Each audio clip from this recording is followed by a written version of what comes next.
el tema que Dios nos dio a la Iglesia de Dios de Paz este año. ¿Quiénes saben cuál es el tema de este año? Edgar, te vi, tienes un color que sobresale entre todos los demás.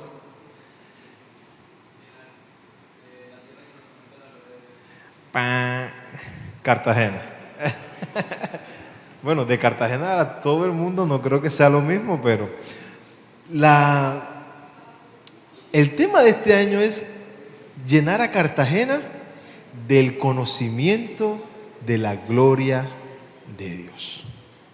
En pocas palabras buscamos, sé que es un tema muy grande, pero nuestra intención como iglesia es que a lo que esté a nuestro alcance, hacer que todos puedan conocer a nuestro Señor y Salvador Jesucristo. Que no solo por conocerlo, sino porque tenemos el conocimiento de que Él ha cambiado nuestras vidas. Él ha cambiado nuestra familia. Él ha cambiado mi comportamiento y me ha perdonado de todas mis ofensas y pecados. Y eso como iglesia, Dios de Paz, buscamos, es el tema que nuestro pastor nos ha puesto para trabajar este nuevo año. Y la idea es que nosotros nos apropiemos de ese tema. Si pertenecemos a la Iglesia de Dios de Paz, la idea es que nos apropiemos de esta palabra, nos apropiemos de que podamos poner un granito de arena para que Cartagena sea llena del conocimiento de la gloria de Dios. Amén. Eso teniendo eso como perspectiva. Yo pensaba, bueno, si esa es nuestra meta, ¿qué puede hacer la iglesia en general o la iglesia individual Dios de Paz para que eso se cumpla? Yo estudiando me preguntaba cómo uno como iglesia puede hacer eso, cómo podemos llevar a buen término esa gran meta. Yo preguntándome y encuentro el pasaje de Segunda de Timoteo, la segunda epístola a Timoteo, capítulo 3. Ahí lo pueden ir buscando. Ese va a ser el verso que vamos a trabajar en esta mañana. Amén. Le doy tiempito ahí para que lo busque. Y me avisan si ya lo tiene. Pues ahí en las pantallitas también están. ¿Todos lo tienen? ¿Todos lo tienen? Amén. Bueno, este pasaje interesante nos brinda unas pautas para que uno pueda empezar a trabajar en ese gran tema que Dios nos ha puesto, que es poder presentarle a Cristo a toda Cartagena. Creo que este pasaje es muy importante y nos ayuda a que eso nos da unos buenos parámetros para que eso se cumpla. Yo quiero que ustedes me digan, así de forma sencillita, con palabras sueltas, nada de oraciones bien argumentadas, sino palabritas sueltas, que describan la situación de nuestro país hoy en día. ¿Quién me ayuda? Pueden participar. Palabritas así sueltas que puedan describir la situación colombiana hoy. ¿Cómo? Corrupción, violencia, mucha violencia en estos días, líderes sociales muertos, pobreza, inseguridad. Ahora tenemos la tasa de desempleo más alta. ¿Estamos qué? Desempleo. ¿Qué más? Desesperanza de pronto. Creo que echamos ya nuestras ganas de decir, ya este país no va para ningún lado. Fíjense que las palabritas así sueltas que dijimos, todas son ¿qué? Negativas. Esas son las palabras que están en nuestro imaginario sobre nuestra sociedad colombiana. Pero ese imaginario se da por la experiencia. Eso uno dice que hay violencia porque ¿qué? Uno ve que hay violencia. Solo es necesario que uno abra un periódico o el noticiero, encienda la tele, si a usted le gusta RCN o Caracol o Noticias 1, no sé qué noticiero ve usted, pero uno solo falta con encenderlo y encuentra todas esas palabras que usted dijo, que expresan la situación del país hoy en día. Y lastimosamente todas son negativas. Eso en el Universal o en el País o en El Tiempo, El Espectador, se ve la violencia, todas esas características malas. Pero si usted lee, son malos lo que presenta, y si usted lee el que hubo, es peor. Eso no hay censura de nada. Y si el que hubo es peor, el teso es mucho peor. Yo le decía en el primer culto que usted coge el teso y usted hace así, y sale sangre. Porque es una cosa sin censura lo que se ve en esos periódicos amarillistas, más que todo. Pero al fin el cuenta es la realidad de nuestro país. Violencia, corrupción, matanza, abuso contra la mujer. Creo que, y ese es el imaginario que uno tiene de nuestro país. Bueno, por lo menos los que estamos aquí conocemos la situación del país. Conocemos la realidad del país. Y en los días en que vivimos no son fáciles.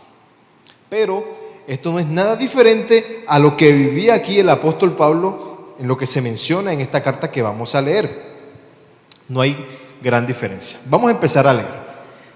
Según de Timoteo capítulo 3, verso 1. Ustedes ahí en su Biblia leen ahí conmigo.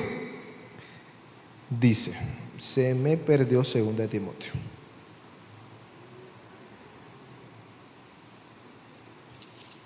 Dice, también debes saber esto. ¿Todo lo tiene? Que en los postreros días vendrán tiempos ¿qué? Peligrosos o difíciles, dicen otras versiones. Esta frase, en los últimos días o en los últimos tiempos, es una frase técnica que se usa aquí en el Nuevo Testamento, así en plural, los últimos días o los últimos tiempos. Es una expresión técnica como cuando uno usa los años 80. Una expresión técnica, todo el mundo sabe del tiempo de que estamos hablando, de la cultura que se vive en los años 80 y, por ejemplo, o los años 90 o los años 50. Una expresión técnica que todo el mundo sabe de qué se está hablando. O como la violencia en Colombia. No es algo específico, sino es un tema que abarca mucho. Igual es la expresión en los últimos tiempos. Es una expresión técnica que denota, abarca los días de cuando Jesús asciende al cielo y la esperanza de su segunda venida. Esos son los últimos días. Así lo expresa en toda la historia de la salvación la Biblia. Entonces, los últimos tiempos han sido inaugurados cuando Jesús asciende y da la promesa que va a volver para restaurar todo el pueblo caído. Entonces, usted y yo vivimos en los últimos tiempos. Si usted ha leído Hechos de los Apóstoles, usted se dará cuenta cuando está la porción del Pentecostés, cuando se da el Pentecostés. Dice Pedro, como dijo el profeta Joel, en los últimos tiempos Dios derramará ¿qué? Su espíritu a todas las naciones. Ya lo decía Joel que eran los últimos tiempos. Entonces, los últimos tiempos han sido ¿qué? Inaugurados. Y dice que estos últimos tiempos son difíciles, peligrosos. ¿Cierto? ¿Qué dice ahí? Peligrosos. Ahora Pablo a Timoteo. Timoteo es un pastor joven de una iglesia bien pesadita, la iglesia de Éfeso. Y él le dice, los últimos tiempos son peligrosos porque, vamos a leer, porque, versículo 2, porque habrá hombres amadores de sí mismos, avaros, vanagloriosos, soberbios, blasfemos, desobedientes a los padres, ingratos, impíos, sin afecto natural, implacables, calumniadores, intemperantes, crueles, aborrecedores de lo bueno, traidores, impetuosos, infatuados, amadores de los deleites más que a Dios.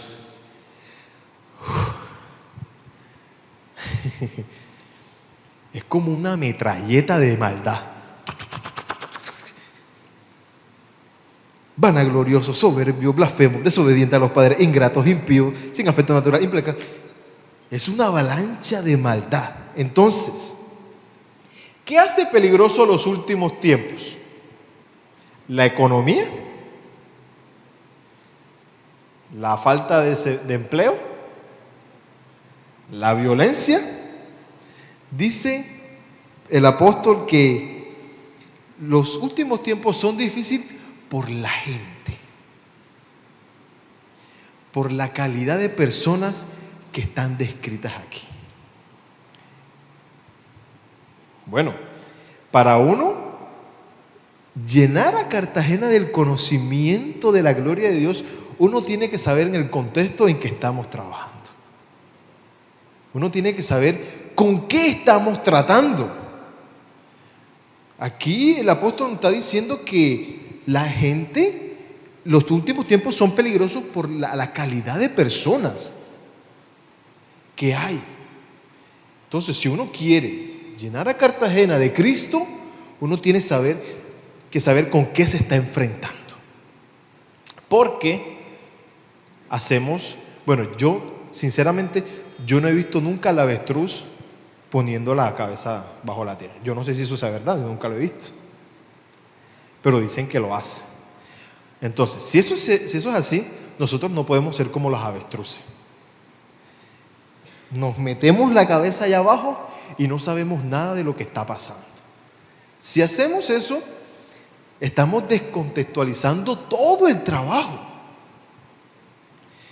Un ejemplo, el maestro que da su clase en el colegio debe conocer las personas con las que está trabajando. Si tienen problemas de aprendizaje, si tienen problemas para hablar, de captar. Si el maestro no sabe eso, todo lo que enseñe a la persona se le va a pasar. Así mismo debemos hacer nosotros. Tenemos que saber con qué estamos trabajando, nuestro contexto. Porque si no sabemos, vamos a estar en un globo, en una burbuja. Y todo lo que hagamos va a ser irrelevante. Amén. Es por eso que debemos conocer nuestra sociedad. Ahora, las dos primeras características que se mencionan aquí, que dicen el verso 2, hombres que amadores de sí mismos y avaros. Aquí hay dos amores que tiene la gente de los últimos tiempos. Amor a sí mismo y amor a ¿qué? Al dinero. O sea, son avaros. Pablo le está diciendo. Y al final, en el verso 4, la última parte, ¿lo tenemos? Dice el versículo 4, amadores de los ¿qué? De los deleites o los placeres más que de Dios. Son tres amores que gobiernan a la gente de los últimos tiempos. Amor a sí mismo, amor al dinero y amor a los placeres carnales. Esos son los tres amores que gobiernan a la gente, a las personas de los últimos tiempos. Ahora, una persona que vive así, es muy difícil que sepa relacionarse con el prójimo. Y eso lo muestra en las siguientes descripciones. Las dos primeras son el amor que tiene la gente. Y las que siguen son expresiones de cómo esas personas se relacionan con su prójimo. Leámosla. Dice el verso 2, amador de sí mismo y avaros. Amor a sí mismo y al dinero. Ahora vienen las descripciones, cómo ellos se relacionan con las demás personas.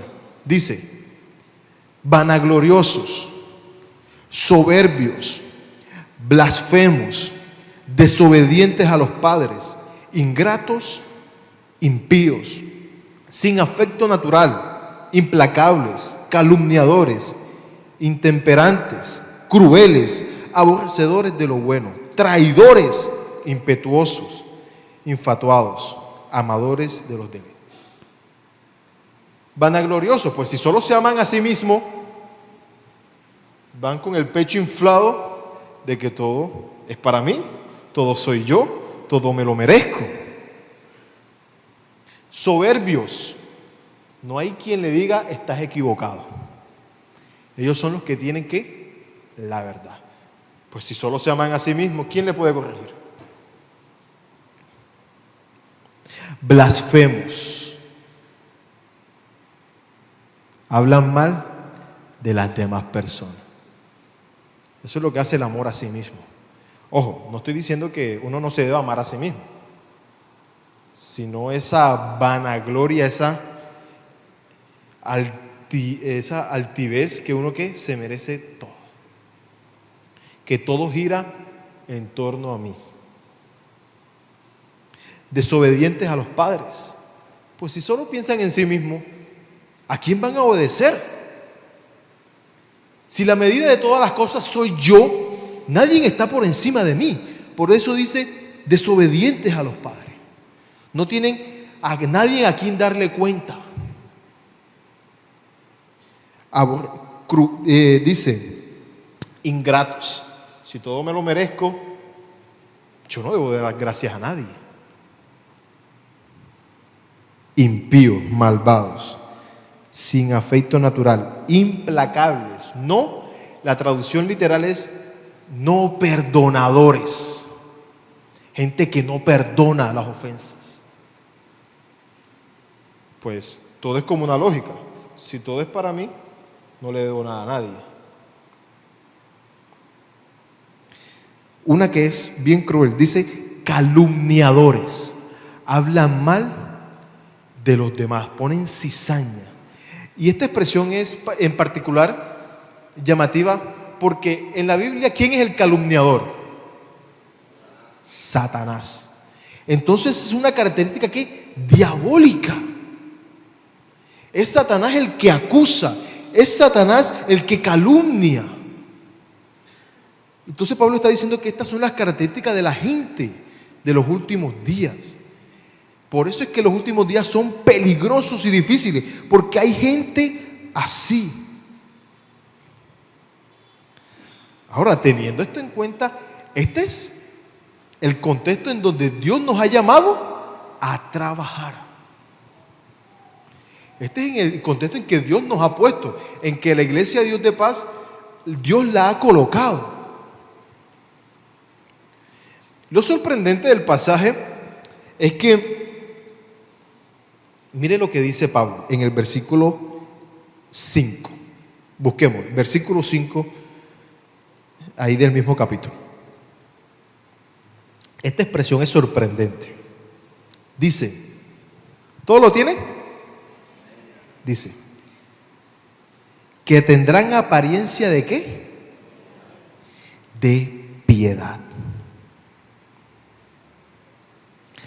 Pero negarán la eficacia de ella. A estos evita.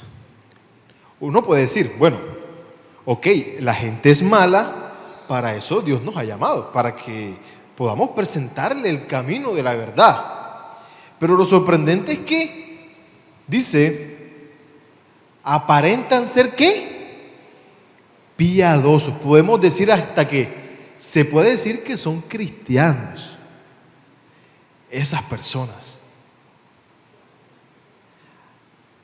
En términos de esta misma epístola,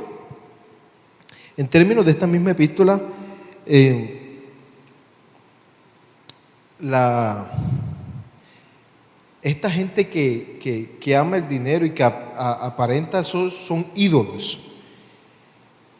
Pero esta gente que dice ser, que aparentan ser piadosos, pero en verdad dice que no concuerdan con sus obras.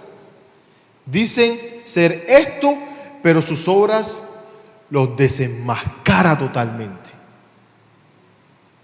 Entonces, para Pablo aquí que le dice a Timoteo, la eficacia de la fe en Cristo, la eficacia de la fe en Cristo tiene que ver con el poder de una vida transformada por Dios que refleje su carácter.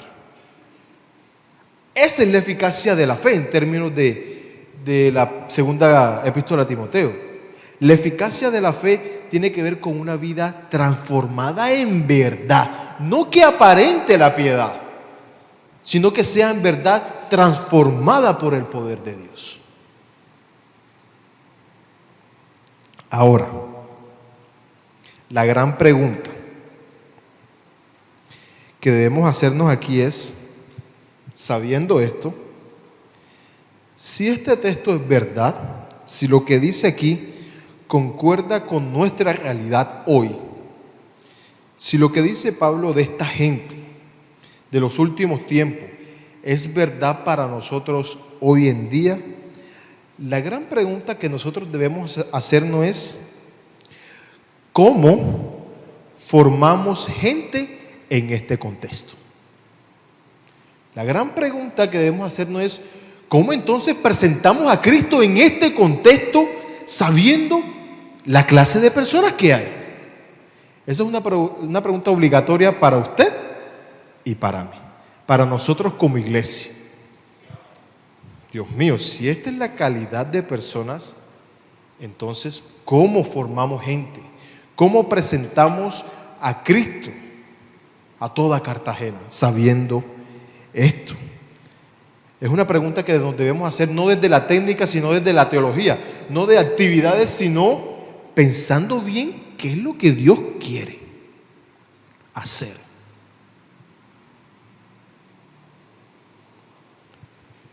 Bueno, mi trabajo aquí en la iglesia, yo me enfoco mucho en los jóvenes. Es como en el ministerio o en el grupo donde yo estoy más asociado, en el grupo juvenil, y yo reflexionando en, bueno, cómo podemos tratar con la juventud que llegan a esta iglesia. El rango de edad que uno trabaja aquí en el ministerio juvenil es aproximadamente entre los 12 años hasta los 30. Es como un rango en promedio donde uno está trabajando con el joven fuerte, de poder enseñar lo que la Biblia dice, enseñar un nuevo camino que la sociedad de hoy enseña. Y ese es nuestro rango de edad. La señora Ivonne, después de que cumplen los 12, ya los niños que están allá estudiando ya hacen parte de nuestro grupo juvenil. Entonces esa es la edad que nosotros manejamos, de 12 a 30 años. Y por lo general, esto no es en todos, por lo general, entre ese rango de edad, todos esos jóvenes están inmersos en el sistema educativo, por lo general.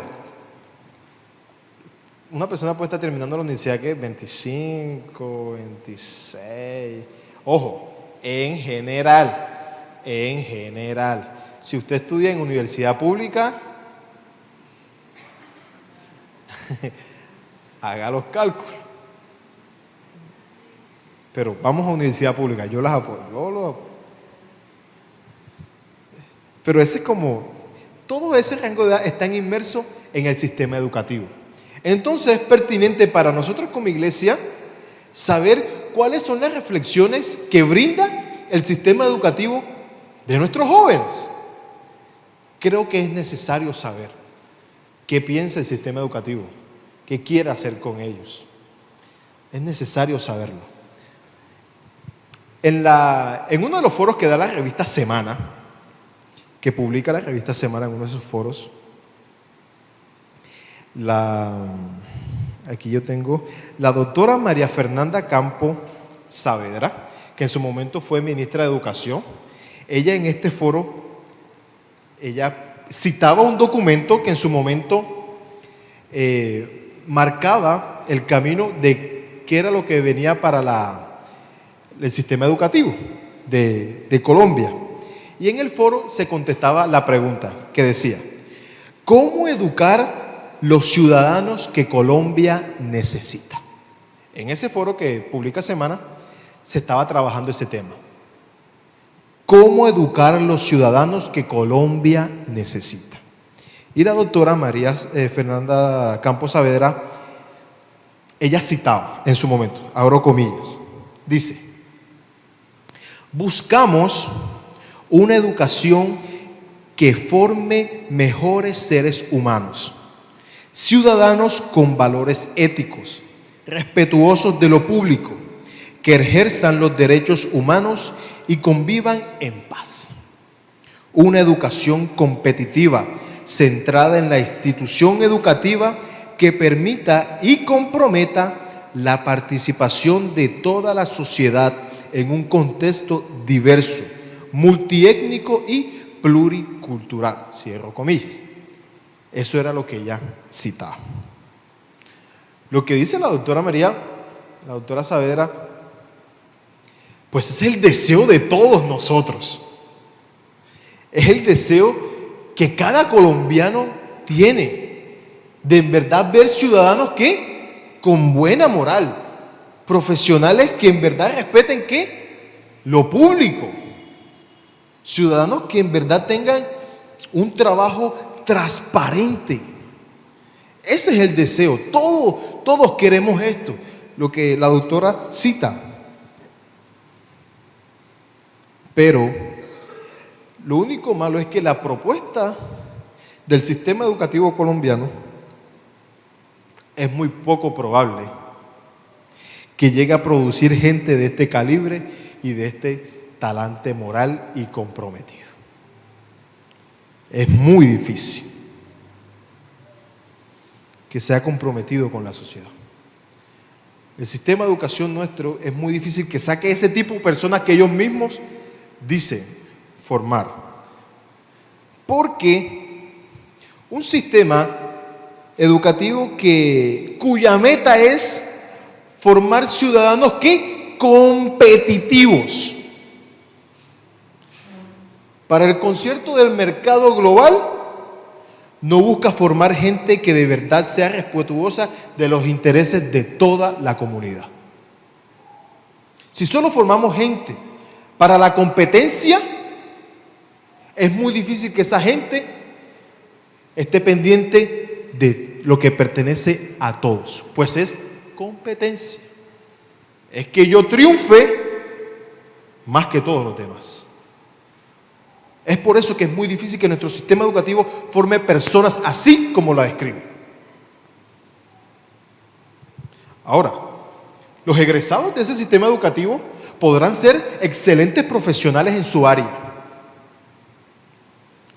y podrán llegar a ser personas que aporten a la economía globalizada, pero va a ser muy extraño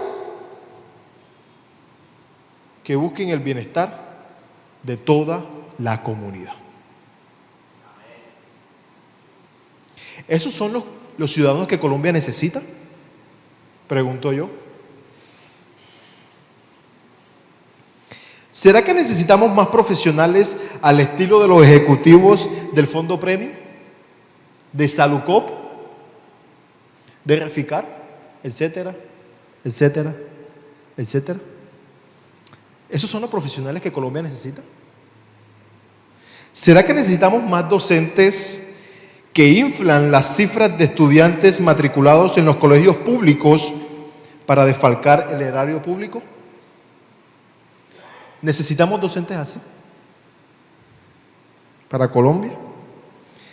¿Será que necesitamos más funcionarios públicos que apelan a la dignidad de sus puestos para colocarse por encima de la ley? Ahí está nuestro querido fiscal. ¿Será que necesitamos más ciudadanos cuya respuesta ante la infracción flagrante de la norma, que es para el bien de todos, para la convivencia, sea: ¿usted no sabe quién soy yo?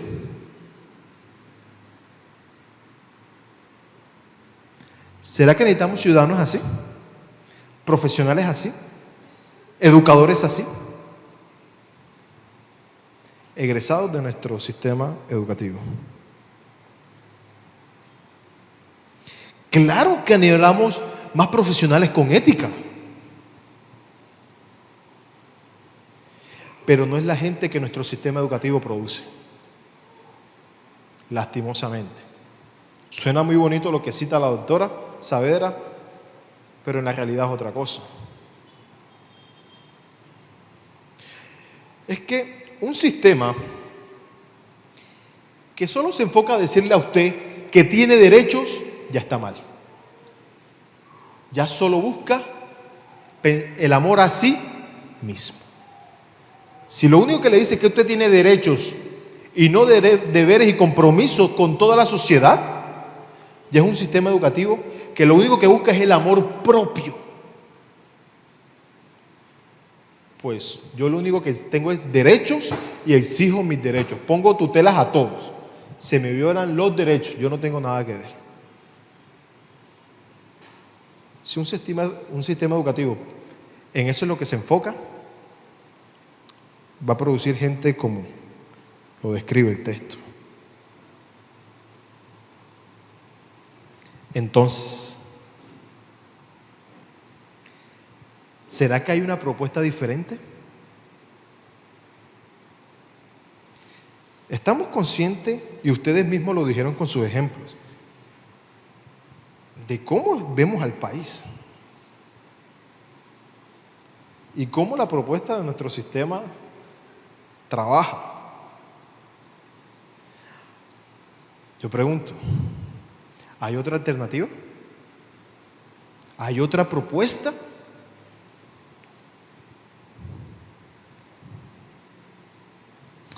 Vamos a seguir leyendo en el texto. Yo creo que el texto nos brinda dos aspectos importantísimos.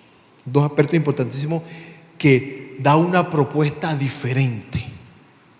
Una propuesta diferente para esta sociedad caótica en la que se vive.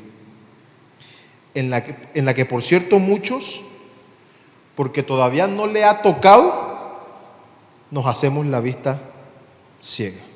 Como es que la violencia toca allá en el Cajuán, en el Cauca, en Antioquia, como la violencia todavía no toca mi puerta, no me interesa. La propuesta que propone aquí Pablo entonces en su epístola es la siguiente. Ahora, cuando uno piensa en la iglesia, específicamente en la iglesia, de que hay que formar gente con más ética, esa es nuestra meta. ¿Qué es lo primero que hacemos?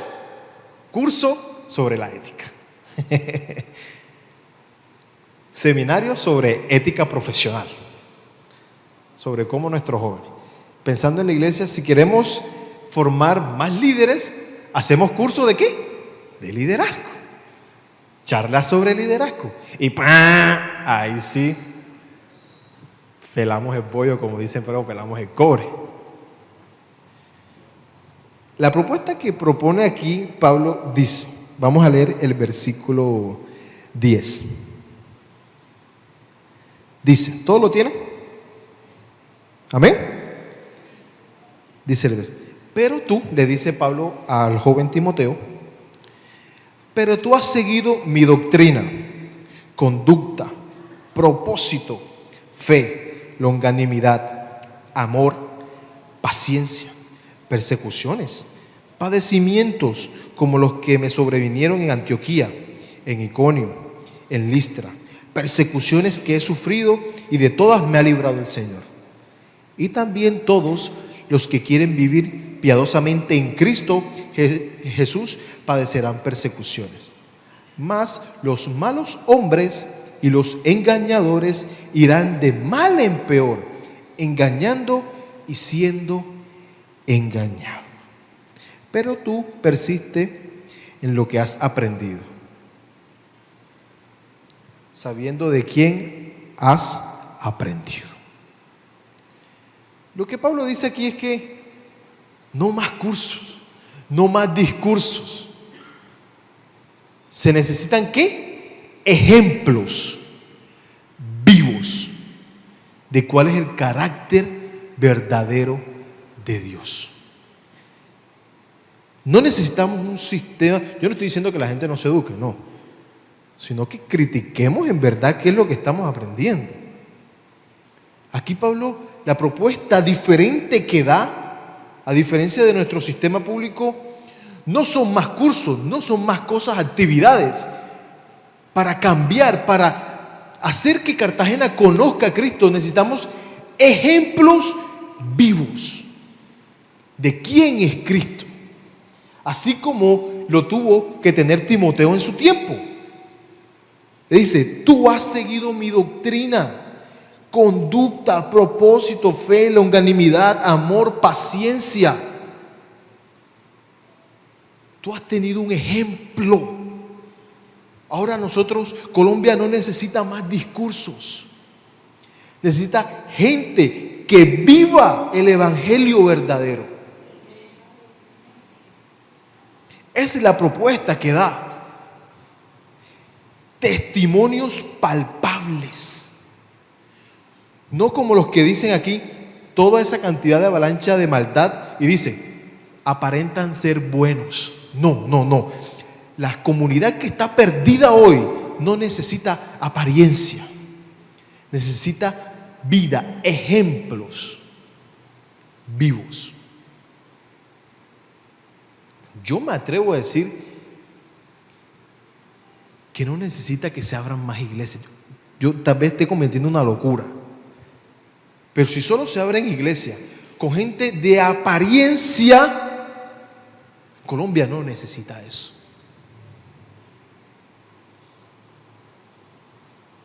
¿Sabe? Si usted todavía no se ha persuadido o no se ha apropiado del deseo divino de Dios que tiene por la gente, si usted todavía no se ha apropiado con la visión que Dios nos dio como iglesia, somos parte de una familia, hoy es el momento que usted lo haga. ¿Sabe? Porque si usted cree que ser cristiano o que venir a la iglesia o que seguir a Dios es venir un domingo, con mucho miedo le decía y digo que usted está en el lugar equivocado. Creo que usted tiene una perspectiva del cristianismo totalmente equivocada. Si usted solo cree que nosotros aquí en la iglesia, como cristianos, sí, ok, hay culto, cantamos, esas canciones que tocaron me gustan bastante, cantamos y saltamos y ya, mire, eso no sirve de nada. El cristianismo es mucho más que eso. Son propuestas diferentes a las que vemos diariamente de nuestro sistema y de nuestra sociedad. Nosotros buscamos presentar a Cristo, que es la luz del mundo, que presenta una forma de vida diferente. Una forma de vida que no busca los placeres propios, sino el servicio a los demás. Que no busca el amor al dinero, sino ver cómo está mi hermano.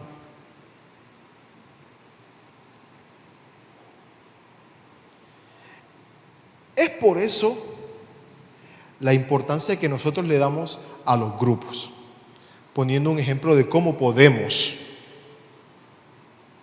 llenar a Cartagena de la gloria del conocimiento de Dios. Por eso nos enfocamos, porque ahí le compartimos el Evangelio. Y no solo le compartimos el Evangelio, tratamos de que en nuestras vidas ellos puedan ver un ejemplo de diferente a lo que se ve normalmente.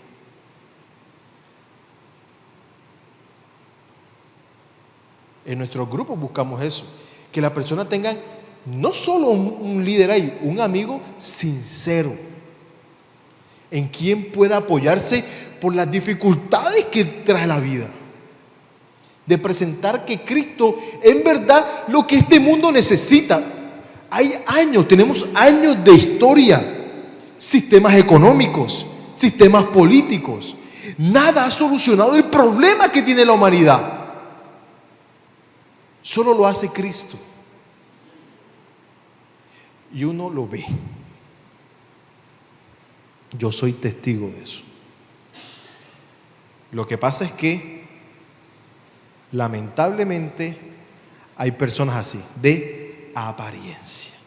Y eso es lo que esta iglesia por lo menos no se necesita. No, gente que ejemplifique en verdad el evangelio.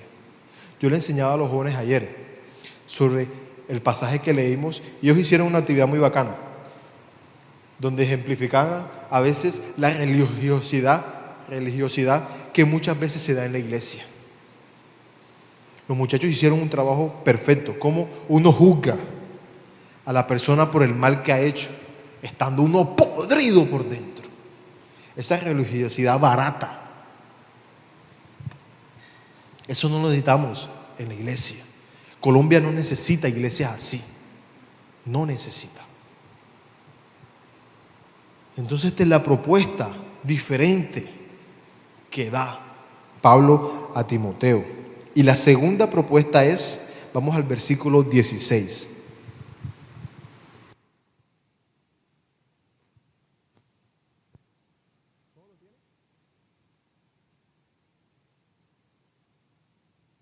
O se durmieron. Yo trato de hablar fuertecito, pero ni tan gritado como para que usted diga, pero sí para que usted esté como atentico. Dice el verso 16. Toda la escritura es inspirada por Dios. ¿Y útil para qué? Enseñar, para redarguir, para corregir y para instruir ¿en qué? ¿A fin de qué? ¿Cuál es el propósito de la Biblia? De que el hombre de Dios sea perfecto, enteramente preparado para toda buena obra. Para todo un buen profesional, para todo un buen ejecutivo, para todo un buen político, no, para toda buena obra. La segunda propuesta que da entonces Pablo es la escritura. La propuesta que da para este mundo caótico y su gente que va de mal en peor es enseñar la Biblia. ¿Qué es útil para qué? Enseñar doctrina. ¿Cuál es la voluntad verdadera y perfecta de Dios? Dice, lo que está aquí es inspirado por Dios. Son las palabras de nuestro Dios que se nos ha sido revelado. Un Dios personal, que no es que está en lo alto y desentendido de todo lo que pasa. La segunda es ¿qué? ¿Y qué? Llevarnos al camino del bien. ¿Estás por mal camino? Te ayuda, mira. Este es el camino que debes hacer. Estás en el camino equivocado. Él te guía a seguir la senda de vida. ¿Y cuál es la última? Para instruir en justicia. Mire.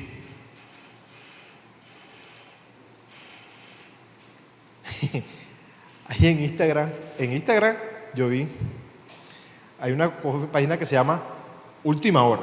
¿No? Hay uno como que se entera de cositas. Las redes sociales a veces son buenas. Uno se entera de cositas y dice, Dinamarca, el estado más transparente. Y Colombia se ponchó en corrupción, en injusticia. ¿Sabe? Vive en un país bien injusto. ¿Cómo es posible que un expresidente literal tenga tantas propiedades? ¿Cómo es posible? Y habiendo campesinos pobres, peleando y aún muriendo por un pedacito de terreno para sobrevivir. Un país muy injusto, muy injusto. Pero la Biblia, ¿para qué es útil? Para instruir en justicia. Si hay un tema que tocan los profetas en el Antiguo Testamento es la justicia. Ser justos. si somos trabajadores públicos, no robarle a la gente, a enseñarnos a impartir justicia, equidad. Esas son las dos propuestas que presenta la Biblia, a diferencia de nuestro sistema, para alcanzar